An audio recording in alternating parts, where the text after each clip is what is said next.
Chapter 14.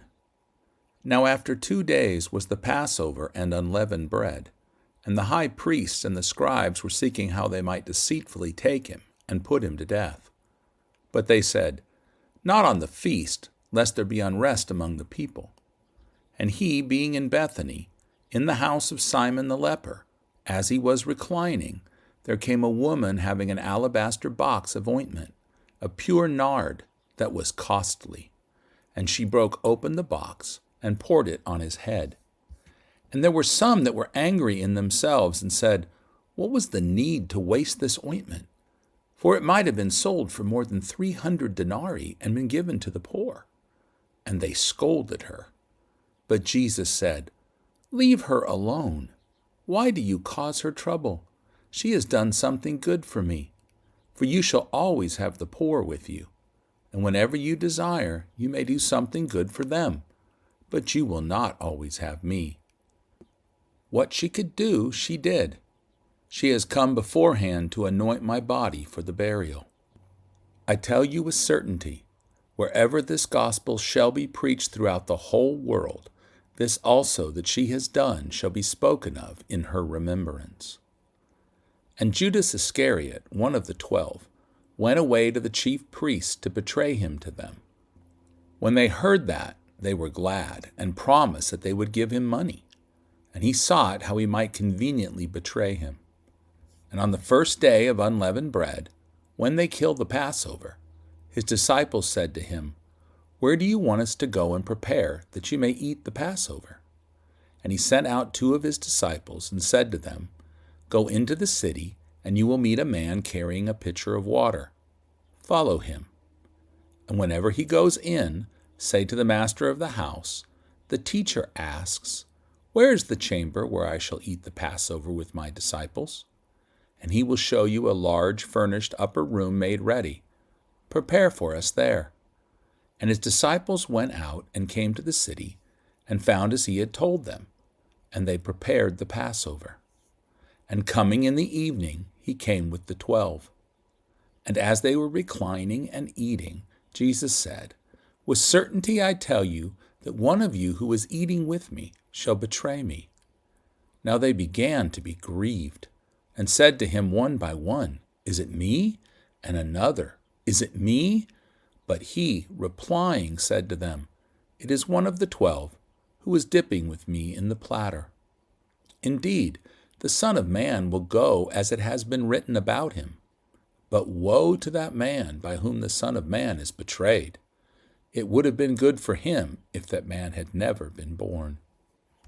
And as they were eating, Jesus, having blessed, took a loaf of bread, broke it, and gave it to them, and said, Take, eat, this is my body. And taking the cup, having given thanks, he gave it to them, and they all drank of it. And he said to them, This is my blood of the new covenant, which is poured out for many. I tell you with certainty, I will drink no more of this fruit of the vine until that day when I drink it new in the kingdom of God. And having sung a hymn, they went out to the Mount of Olives. And Jesus said to them, All of you shall be offended in me tonight, for it is written, I will smite the shepherd, and the sheep shall be scattered. But after I arise, I will go before you into Galilee. But Peter said to him, Even if everyone shall be offended, I will not be. And Jesus said to him, I tell you with certainty that today, even tonight, before the rooster crows twice, you will deny me 3 times.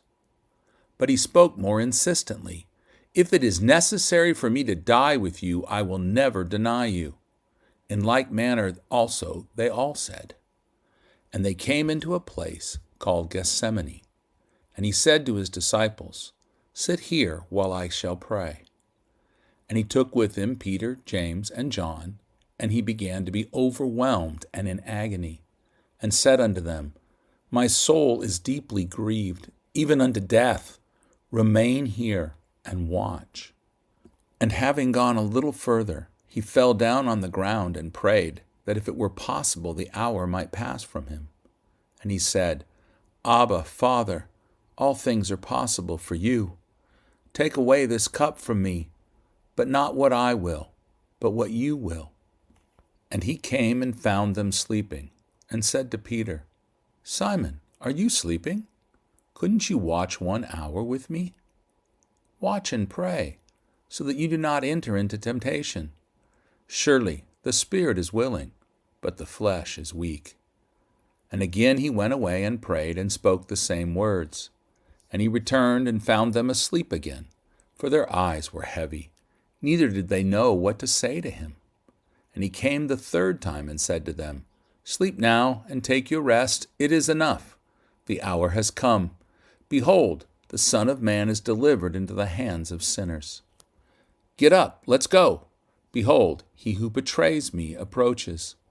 And immediately, while he was speaking, Judas, one of the 12, came up, and with him a great crowd with swords and clubs from the chief priests and scribes and elders. Now he that betrayed him had given them a signal, saying, "The one I kiss, he is the one. Take him and lead him away safely." And as soon as he had come, he went straight to him and said, "Rabbi, Rabbi," and kissed him. And they laid their hands on him and arrested him. And one of those who stood by drew out a sword and smote a servant of the high priest and cut off his ear. And Jesus, responding, said to them, "Have you come out against a thief with swords and clubs to take me? I was daily with you in the temple, teaching, and you did not arrest me, but that the Scriptures should be fulfilled." And they all ran away and left him. And one certain young man followed him, having a linen cloth on his naked body. And the young men grabbed him, but he left the linen cloth, running away from them naked. And they led Jesus away to the high priest, and to him came all the chief priests and the elders and the scribes. And Peter followed him from a far distance to within the court of the high priest, and sat with the officers and warmed himself at the fire. And the chief priests and all of the Sanhedrin sought for witnesses against Jesus to put him to death, and found none. For many bore false witness against him, but their witnesses did not agree with each other. And some came forth bearing false witness against him, saying, "We heard him say, 'I will destroy this temple made with hands, and within 3 days I will build another made without hands.' But their witness did not agree. And the high priest stood up among them and questioned Jesus, saying, 'Have you no answer to what they testify against you?' And he was silent and answered nothing. Again, the high priest questioned him and said to him, 'Are you the Christ, the Son of the Blessed?' And Jesus said, 'I am, and you shall see the Son of Man sitting on the right hand of power and coming in the clouds of heaven.' Then the high priest tore his clothes and said, 'What need do we have of any further witnesses? You have heard the blasphemy. What is your decision?' And they all condemned him to be worthy of death. And some began to spit on him, and to cover his face, and to beat him, and say to him, 'Prophesy.' And the officers struck him with the palms of their hands.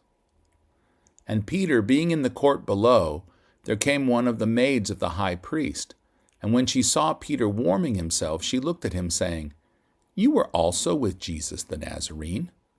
But he denied it, saying, 'I do not know him, neither do I understand what you are saying.' And he went out into the porch, and the rooster crowed. And the maid, seeing him again, began to say to them that stood by, 'This is one of them.' And again he denied it. And again, after a little while, those that stood by said to Peter, 'Surely you are one of them, for you are of Galilee, and your speech confirms it.' But he began to curse and to swear, saying, 'I do not know this man of whom you speak.' And again the rooster crowed. And Peter remembered the word that Jesus spoke to him, 'Before the rooster crows twice, you shall deny me 3 times.' And thinking about it, he wept.